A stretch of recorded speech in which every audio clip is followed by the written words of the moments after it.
Admiral Zexathara studied the tactical display with the casual arrogance that had served the Galactic Empire for 3 millennia. The blue-green world below was designated Sector 7739C, though its inhabitants called it Earth, a backwater planet that had barely achieved faster-than-light travel, populated by a species so primitive they still engaged in tribal conflicts over resources that could be synthesized in any decent replicator. "Status report," Zexathara commanded, his forearms gesturing dismissively at the holographic representation of the human homeworld.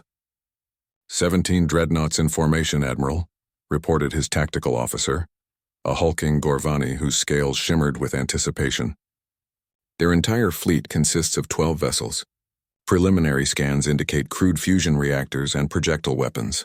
This will be over within the hour. The Admiral's mandibles clicked in what passed for laughter among his kind.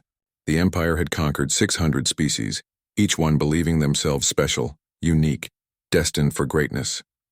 Humans would be no different.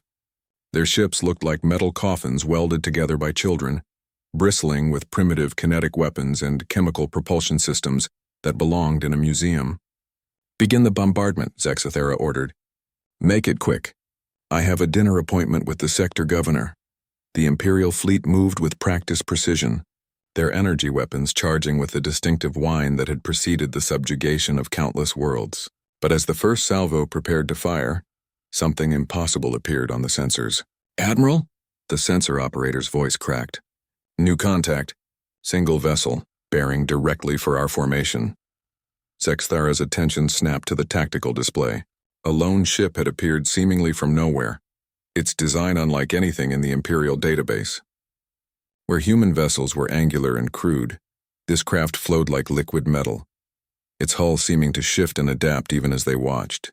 "Impossible," the Admiral breathed. "Humans don't possess cloaking technology."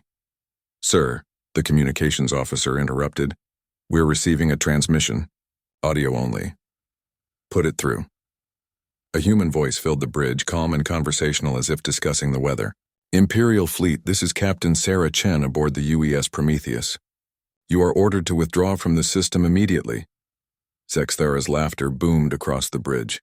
"A single ship? Against 17 dreadnoughts. Human arrogance knows no bounds." "Admiral," the sensor operator's voice was now openly worried. "The vessel, it's not showing up properly on any of our scans. Energy signatures are fluctuating wildly. And sir, it's accelerating directly toward us at impossible speeds." On the display, the sleek craft moved with fluid grace, its acceleration curve defying every law of physics the Empire knew.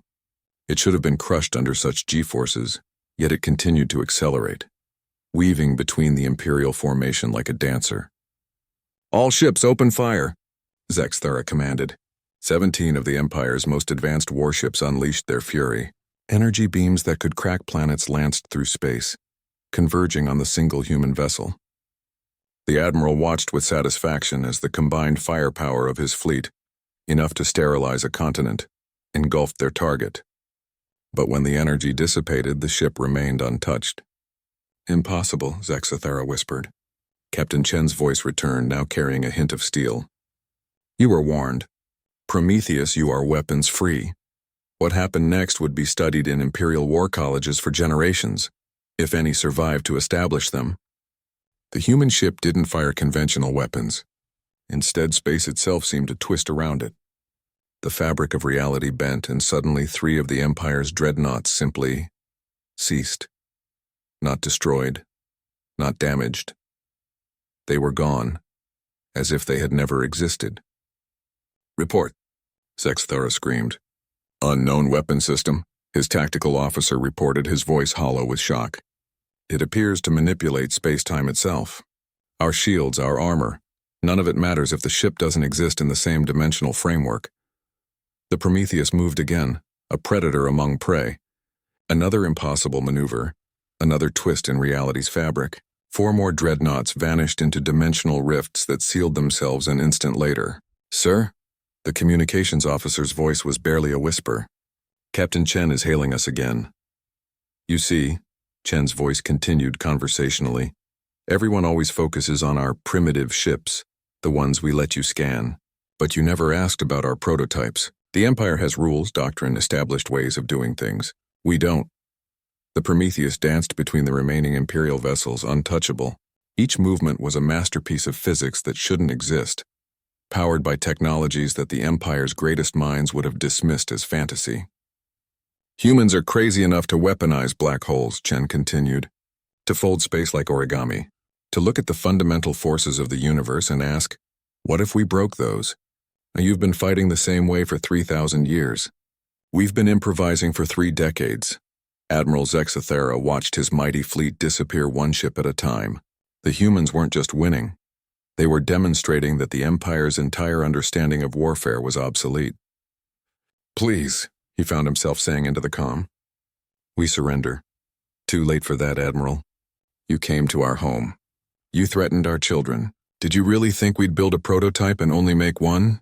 On the sensors, dozens of similar signatures began appearing throughout the system. The entire human defense fleet had been a decoy, obsolete ships crewed by volunteers while the real weapons remained hidden. As Zexthera's flagship was caught in an impossible gravitational vortex, his last coherent thought was a warning that would never be delivered. Never underestimate a species insane enough to treat the laws of physics as suggestions rather than absolute rules. The Galactic Empire had overlooked Earth's prototypes. It would be their final mistake. Within hours, news of the Imperial fleet's complete annihilation spread across the galaxy. The message was clear.